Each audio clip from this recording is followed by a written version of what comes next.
Pemirsa, puluhan kendaraan terjaring parkir liar yang dilakukan di Sub Kota Palembang di Jalan Dr. Muhammad Ali dan Kapten Aripai. Selain itu, 3 juru parkir liar juga diamankan oleh petugas. Masih kamu surat ya, baik surat.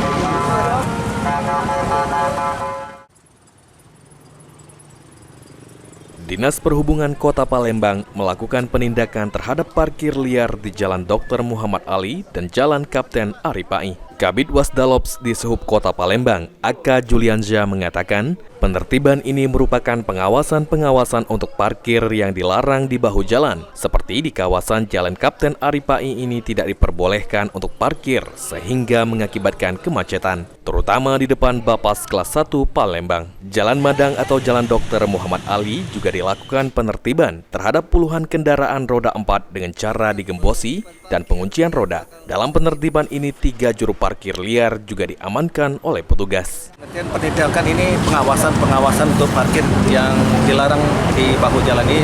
Kebetulan di kawasan Ripa ini kan tidak boleh diperbolehkan untuk parkir. Nah, jadi kan kita dapati banyak di sepanjang jalan Ripa ini banyak pelanggar dari masyarakat untuk yang parkir di bahu jalan. Ini kan mengakibatkan kemacetan ini. Karena ini ada yang ruko yang baru ini juga ini menyebabkan kemacetan, ada juga di kantor Bapas ini juga. Kan kita mencari solusi di mana tempat yang bagus untuk parkir sebenarnya. Kali ini kan sudah untuk parkir untuk di Bapas ini kan banyak sudah tidak mungkin lagi untuk parkir.